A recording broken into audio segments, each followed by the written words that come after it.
పాత్రికేయ మిత్రులందరికీ ముందుగా నేను నమస్కారాలు తెలియజేస్తున్నాను.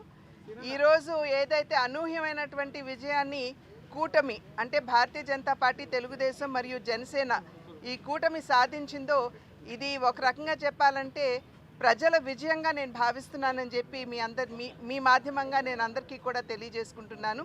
ఇది నిజంగా చాలా అనూహ్యమైనటువంటి విజయం. ఈ విజయం ఒక రకంగా చెప్పాలంటే మా మీద ఉన్నటువంటి రెస్పాన్సిబిలిటీ ఏదైతే ఉందో దాన్ని మాకు గుర్తు చేస్తుంది అని చెప్పి కూడా మేము గుర్తించవలసినటువంటి అవసరం చాలా ఉంది. గడిచిన 5 సంవత్సరాల కాలంలో ఏదైతే ప్రజలు ఇబ్బందులు పడ్డారో అది మాత్రమే కాకుండా ఒక విద్వేషపూరితమైనటువంటి ఒక పాలన ఏదైతే ప్రజలు అనుభవించారో దానికి వ్యతిరేకంగా ఇవాళ ప్రజలందరూ కూడా తీర్పు ఇవ్వటం జరిగింది. ఇక్కడ మనం గుర్తించవలసినటువంటి విషయం, ఎప్పుడైతే మనం రాష్ట్రాభివృద్ధిని అదేవిధంగా ప్రజల సంక్షేమానికి మనం తిలోదకాలు ఇచ్చి కేవలం స్వలాభాపేక్షతోటి మనం ఇక్కడ పరిపాలన చేయాలి అని చెప్పి భావిస్తామో ప్రజలందరూ కూడా అన్ని విషయాలు గమనిస్తున్నారు. ఆ నేపథ్యంలోనే ఇంతటి అనూహ్యమైనటువంటి విజయాన్ని అంటే రాష్ట్రంలో మార్పు తీసుకుని రావాలి, రాష్ట్ర అభివృద్ధిని ముందుకు తీసుకుని వెళ్ళాలి, ప్రజా సంక్షేమానికి పెద్దపీట వేయాలి అనేటువంటి ఆలోచనతోటి ఎవరైతే ఆ రకంగా రాష్ట్రానికి ఒక సమర్థవంతమైనటువంటి పాలన ఇవ్వగలరో వారిని ఆశీర్వదించి అధికారంలోకి తీసుకురావాలి అని చెప్పి ప్రజలు భావించినటువంటి నేపథ్యంలోనే ఇవాళ ఈ కూటమికి ప్రజలందరూ కూడా అనూహ్యమైనటువంటి విజయాన్ని అందించారు.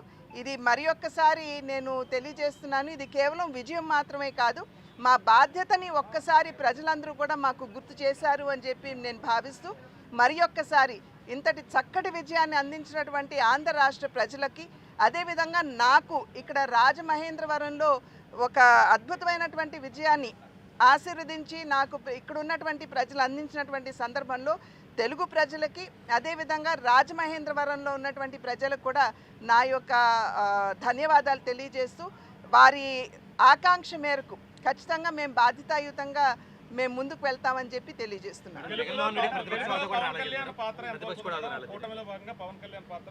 ప్రతి ఒక్కరి పాత్ర ఉందండి, ప్రత్యేకించి పవన్ కళ్యాణ్ గారు మరి మనందరికీ తెలుసు, వారు కొన్ని సీట్లు తగ్గించుకోవటం కావచ్చు, ఈ కూటమిని కొహెసివ్గా ముందుకు తీసుకువెళ్ళాలి అనేటువంటి భావనలో వారు ఒకంత తగ్గినా పర్వాలేదు అనేటువంటి భావనతోటి ఏదైతే వారు ముందుకు వెళ్ళారో వారికి నేను ధన్యవాదాలు తెలియజేస్తున్నాను.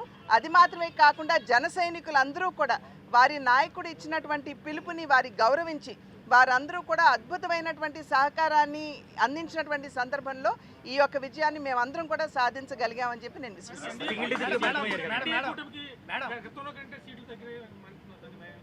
సీట్లు తగ్గొచ్చు కానీ మా యొక్క భావన కావచ్చు, మా యొక్క లక్ష్యం కావచ్చు, ఎటు కూడా మార్పు లేదండి. ఖచ్చితంగా కూటమిలో ఎన్డీఏ కూటమిలో ఉన్నటువంటి వారు ఇప్పుడు మేము ఆల్రెడీ హాఫ్ మార్క్ దాటాము. మేము కూటమిగా దాటినటువంటి సందర్భంలో ఏ విధంగా ఇంతకు ముందు దేశ సేవకి అంకితం అవుతూ ముందుకు వెళ్ళగలిగాము అదేవిధంగా ఇప్పుడు ముందుకు వెళ్తాము. అయితే కొన్ని నిర్ణయాల్లో ఎన్డీఏ కూటమి భాగస్వాములు ఎవరైతే ఉన్నారో వారి సహకారం ఖచ్చితంగా మాకు అవసరం అవుతుంది. వారి సహకారాన్ని తీసుకుంటూ మేము ముందుకు వెళ్ళగలుగుతాం అని చెప్పేటువంటి విశ్వాసం మాకుంది. విమర్శ ఏముందండి, విమర్శ ఏముంది, ఇది ప్రజల తీర్పు, ఇది అది వారు యాక్సెప్ట్ చేయాలి. మేమే విధంగా ఈ యొక్క విజయాన్ని ప్రజలు ఇచ్చినటువంటి తీర్పుగా మేము భావిస్తున్నాము. వారు కూడా ఒక రెస్పాన్సిబుల్ పొలిటికల్ పార్టీగా, రెస్పాన్సిబుల్ పొలిటీషియన్స్గా వారు ఖచ్చితంగా దీన్ని వారు స్వాగతించాలి. మేడం నాన్ లోకల్ చాపర్ మీద వచ్చారు మళ్ళీ వెళ్ళిపోతారు అని విమర్శించిన వ్యక్తులకి ఈరోజు డిపాజిట్ కూడా దక్కలేదు. ఎవరిని అంటున్నారు మీరు? ఎక్కడ ఎటువంటి వారిని?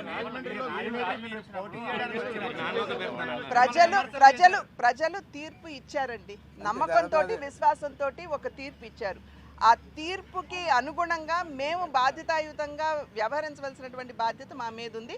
ఆ ఇచ్చినటువంటి తీర్పుకి ఏదైతే ప్రజలు ఆశీర్వదించి మాకు ఇచ్చారో ఆ బాధ్యతని గుర్తించి మేము ముందుకు వెళ్తామని చెప్పి ఏం చెప్తాం, మీరు చెప్పాలండి. ప్రజలందరూ కూడా చూశారు ఎంతటి అద్భుతమైనటువంటి విజయాన్ని ఇచ్చారండి. ఇప్పుడు సోదరుడు చెప్తున్నారు వైఎస్ఆర్సీపీకి కనీసం అపోజిషన్ హోదా కూడా వారికి దక్కలేదని చెప్పి చెప్తున్నారు. మరి ప్రజలందరూ ఆశీర్వదించినట్లే కదా. క్రాస్ సెక్షన్స్ క్రాస్ రిలీజన్స్ ప్రతి ఒక్కరూ కూడా ఆశీర్వదించినట్లే. అందుకనే మా బాధ్యత మరింత పెరిగింది. అందరినీ కలుపుకుంటూ ముందుకు వెళ్ళవలసినటువంటి బాధ్యత ఇవాళ మా మీద. రాజమండ్రికి ఇప్పుడు వరకు మాత్రం రంగులు మాత్రం వేసి మసిపూసి మారేడుకాయ చేశారని చెప్పి విమర్శ చేసి మరొకరు. ఇప్పుడు మీరు రాజమండ్రి ఎంపీ ఉన్నారు, రాజమండ్రికి ఏం చేయబోతున్నారు? ఆధ్యాత్మిక నగరంగా రాజమహేంద్రవరాన్ని తీర్చిదిద్దబోతున్నారు. మాకు 7 ఎమ్మెల్యేలని ఇవాళ మేము గెలిపించుకోగలిగాం కూటమిలో. ఈ 7 ఎమ్మెల్యేల యొక్క సహకారంతో ఆ నియోజకవర్గాల్లో అనేక సమస్యలు ఉన్నాయి. త్రాగునీటి వసతి కావచ్చు, డ్రైనేజ్ వ్యవస్థ కావచ్చు, రైతులు ఎదుర్కొనేటువంటి ఇబ్బందులు కావచ్చు, పామాయిల్ రైతులు కావచ్చు, పౌల్ట్రీలు కావచ్చు, టొబాకో ఫార్మర్స్ కావచ్చు, ఇవన్నీ సమస్యలు ఉన్నాయి. కనుక వారందరి సహకారంతో ఈ సమస్యలు పరిష్కరించడానికి నా వంతు కృషి నేను చేస్తాను. For more videos like this, subscribe Big TV channel.